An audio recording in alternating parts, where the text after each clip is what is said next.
Hello बच्चों, मैं doctor S M Nafees, associate professor chemistry. आपको मैं आज जूल थॉम्सन गुणांक के बारे में बताऊंगा। जूल थॉम्सन कॉफिशिएंट क्या होता है। देखिएगा, किसी तंत्र के एंथैल्पी उसके ताप व दाब का फलन होती है। अतः यदि किसी गैस के प्रसारण से उसके ताप में कमी डेल्टी तथा दाब में कमी डीपी हो तो एंथैल्पी पे हुआ परिवर्तन को हम निम्न प्रकार से व्यक्त कर सकते हैं। ठीक है, हम जानते हैं कि h is a function of P T. h is a function of P T, यानी कि जो एंथैल्पी होती है बेटा वो दाब और ताप का फलन होती है। एंट्रोपी दाब और ताप का फलन होती है। तो फिर हम इससे एक एग्जैक्ट डिफरेंशियल इक्वेशन को ड्राइव करते हैं। एग्जैक्ट डिफरेंशियल इक्वेशन को हम ड्राइव करते हैं। कैसे ड्राइव करते हैं? D H equal to del h by del t at constant p into dt plus del h by del p at constant t into dp। ठीक है, ये हमने एक एग्जैक्ट डिफरेंशियल इक्वेशन प्राप्त कर ली बेटा। इसको हम समीकरण नंबर 1 कहते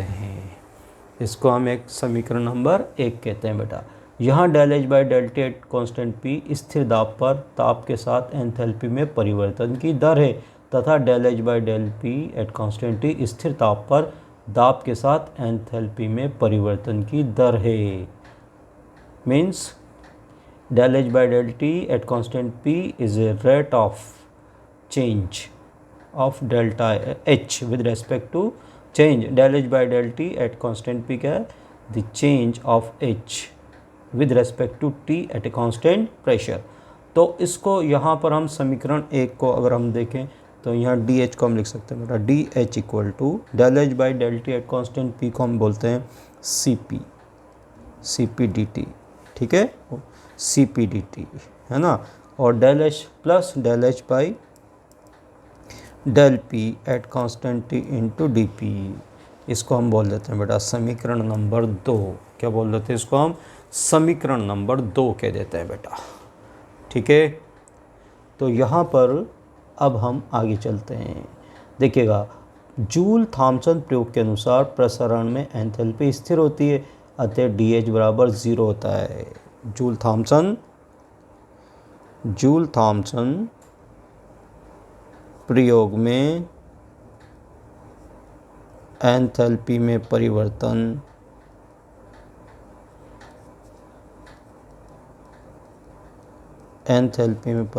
शून्य होता है। ठीक है ना।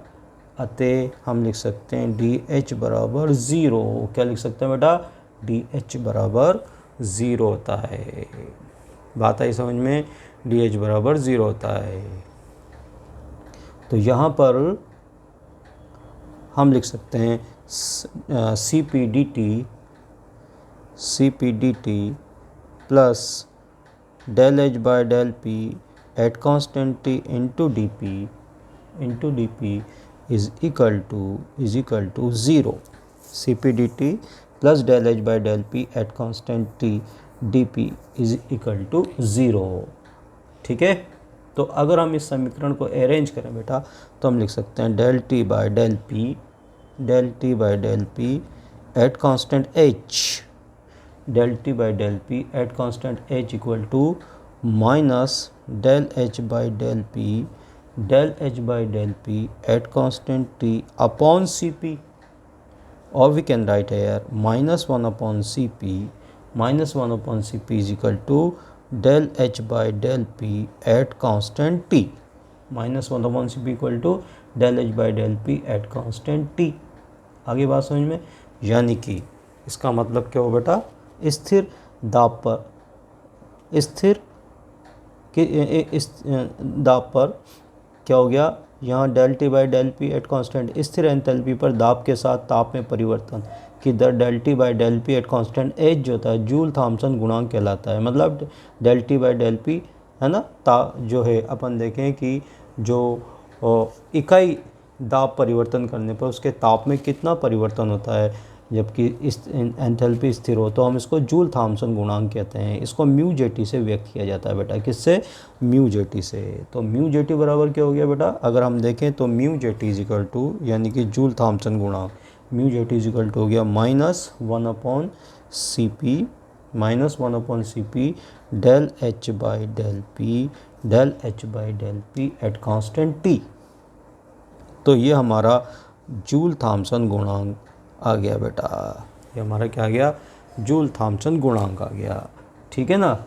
अब यदि हम आदर्श गैसों के लिए जूल थॉम्सन गुणांक की गणना करें, तो आदर्श गैसों के लिए जूल थॉम्सन गुणांक की गणना करने के लिए हम यहाँ पर H equal to E plus P V put करते हैं। H equal to E plus P V put करते हैं बेटा। तो यहाँ पर म्यू जे टी की क्या वैल्यू आ जाती है? Mu J T is equal to -1/CP, H की वैल्यू पुट कर देते हैं हम E प्लस पी वी, तो del E plus P V upon D P at constant T। इसको कुछ हम इस तरीके से लिख देते हैं। आई बात समझ में? अच्छा, तो हम इसको लिख सकते हैं mu J T is equal to -1/CP del E by del P, del E by del P at constant T plus del P V by del P at constant T। आ रही बात समझ में बेटा? अच्छा, अब इसको थोड़ा सा और हम आगे चलाते हैं बेटा। देखिएगा किस तरीके से mu J T is equal to -1/CP del E by del P को कुछ इस तरीके से लिखते हैं हम, del E by del V, del E by del V into del V by del P. यहाँ हमने क्या करा? At constant T del V से भाग दे दिया और डेल वी से हमने गुणा कर दिया बेटा। डेल वी से भाग दे दिया और डेल वी से गुणा कर दिया, तो कोई फ़र्क नहीं पड़ेगा, बस एक लिखने का तरीका है हमारा, लिखने का तरीका है हमारा। ठीक है, प्लस डेल पी वी, यहाँ लिखते हैं हम del P V upon del P at a constant T, at a constant T. ठीक है, यहाँ लिख दिया। अब देखिएगा बेटा, यहाँ पर जो इम्पोर्टेंट चीज़ है, इम्पोर्टेंट चीज़ जो आपको ध्यान में रखना है बेटा, हमने अभी निकाला था कि del E by del V, del E by del V की वैल्यू जो होती है बेटा, del E by del V की जो वैल्यू होती है वो ज़ीरो होती है, इस है ना, del E by del V की वैल्यू ज़ीरो होती है। तो mu J T is equal to -1/CP, यहाँ पर 0 into del V by del P at constant T कर दें तो ये 0 हो जाएगा बेटा। ठीक है, हाँ 0 हो जाएगा। ठीक है, डेल ई बाय, तो ये 0 हो गया। अब क्या बचा? देखो ये तो 0 हो गया। ठीक है, और del P V by del P at constant T. अब देखो पी वी जो है ना बेटा, देखिएगा बहुत इंपॉर्टेंट चीज़ है बेटा। ठीक है, डेल पी वी, अब देखो पी वी क्या होता है बेटा? पी वी होता है आर टी, पी वी बराबर होता है आर टी। तो आर टी अगर अपन रख दें यहाँ, तो आर टी तो अगर टेम्परेचर कांस्टेंट है तो आर टी भी कांस्टेंट हो जाएगा, यानी कि कांस्टेंट पर यदि कांस्टेंट का टी पी के सापेक्ष अवकलन देखें तो 0 हो जाएगा। ध्यान से सुनिएगा बेटा, यहाँ P V is equal to R T देखें तो आर कांस्टेंट और बाहर जो टेम्परेचर है बेटा, जो बाहर टेम्परेचर है वह भी कांस्टेंट है, वह भी कांस्टेंट है। तो कांस्टेंट का पी के सापेक्ष अवकलन करेंगे तो क्या हो जाएगा बेटा? 0 हो जाएगा। तो इस पूरे को देखें तो म्यू जे टी की वैल्यू क्या हो जाएगी बेटा? 0 हो जाएगी। म्यू जे टी की वैल्यू 0 हो जाएगी। इसका मतलब क्या हुआ? अतः आदर्श गैस के लिए जूल थॉम्सन गुणांक का मान, आदर्श गैस के लिए जूल थॉम्सन गुणांक का मान 0 होता है। आदर्श गैस से आदर्श गैस में वान डेर वाल, ठीक है, आदर्श गैस में वान डेर वाल बल नगण्य होते हैं।